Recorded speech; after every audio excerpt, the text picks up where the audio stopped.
Hello, everyone, and welcome to IR 101, the first session. Here with us today, we have Marie Ascencio. She is the Latin America editor for IR Today and the chief editor of the Latin America Society here at KCL. And we're very happy to have you here today. Thank you. I'm very excited. Yeah, and we have Marie here to talk to us about Realism, which is one of the most prominent schools in international relations theory. And just to kick us off, what are the main concepts and main assumptions of realism?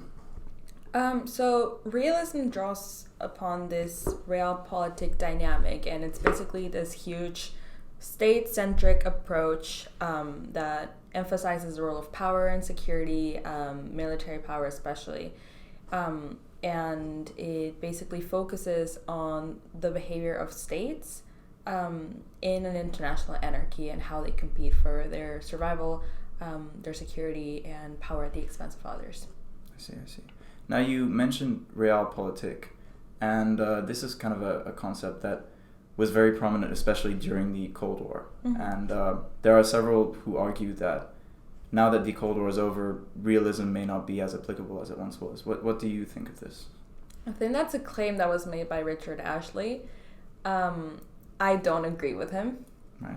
And I think that the main reason why it's because most of the critiques that came from that claim were focusing on how there's no bipolarity anymore.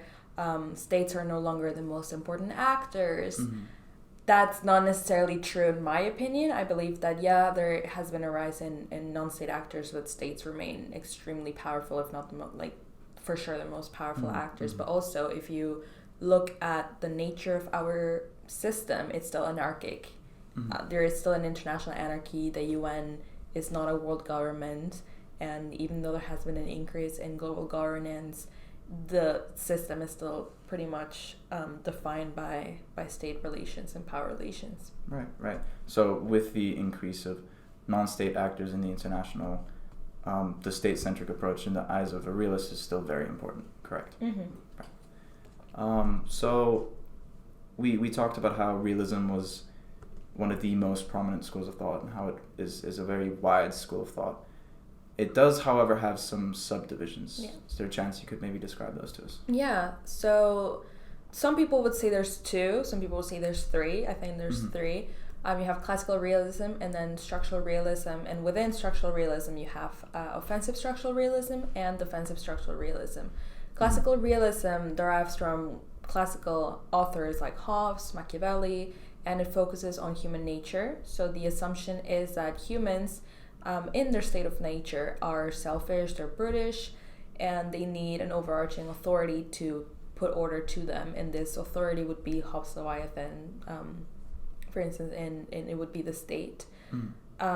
So it basically says that states act like humans. They're selfish, they're brutish, and that's why they compete with each other.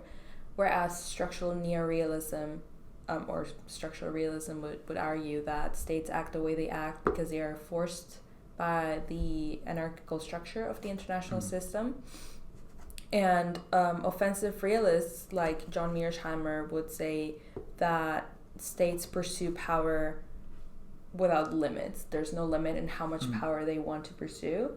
Whereas defensive realists like Kenneth Waltz would say, well, no, there is a balance of power system, and states would only pursue power to the extent that the balance is balanced, so to say. I see.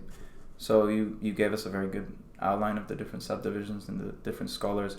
Just to go back to the kind of classical realist thought, it's important possibly to mention, are the authors upon which classical realism draws, are these authors that wrote specifically for the international? Are these authors who were realists themselves, or how does...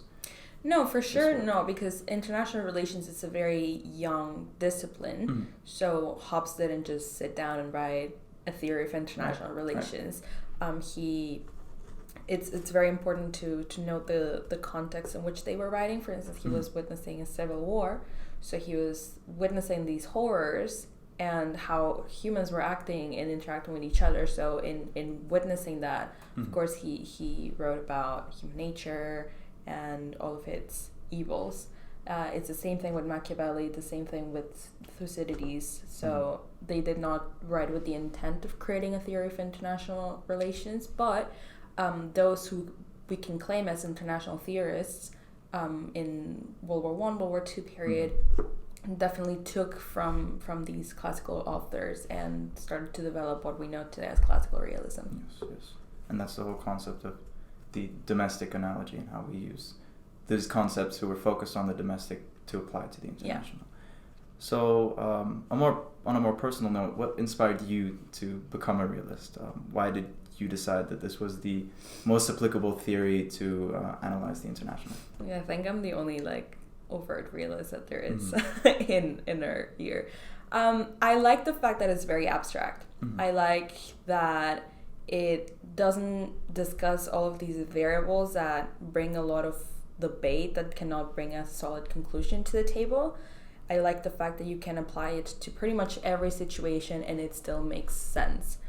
A lot of the critics that come to realism say, well, it doesn't consider this, it doesn't consider that. Fair enough, but you can't deny that it does explain a great deal of a certain situation. For instance, I wrote a paper on the Crimean annexation. I could explain the whole thing using just realism. So that's what I like a lot about it. I also like that it's fairly easy, if that makes sense, because a lot of other theories are very complex. For instance, Gramsci's theory, it's hard to understand. The English school is very hard to understand when you're first studying international relations. So realism, it's fairly easy to grasp, fairly easy to apply. So it's just something that sticks. So you mentioned some other theories. As a realist, do you believe it's important to kind of stick with your guns and stay within that kind of school of thought, or do you think it's important to diversify as well and maybe look towards other theories and potentially pick and choose, or do you think it really is enough to just stick with realism and use that to describe the international? Yeah, I get that a lot actually, because obviously in class I will always tend and lean towards realist approaches, but I think that even actual realists like John Mearsheimer or Kenneth Waltz would say, well, yeah, our theory cannot explain everything, so it is important to sort of consider that there's other stuff. I do see some value, for instance, in the constructivist claims of state identity. I see some value in the liberal approach, and it's well to have this sort of mutual cooperation system. So I think it's important to consider it, but as most realists would also say, it's kind of like a secondary thing that's in the background. And I think that the value, like I said before, of realism is that it can just be applied in pretty much any situation. So it is important to consider it, but as a realist, you kind of have to analyze to what extent it is recommended that you do that. All right. Well, thank you very much for talking to us today. And we hope you enjoyed and that this helped give you an outline of what realism is. And we hope to see you in the next video when we'll be covering liberalism in international relations theory.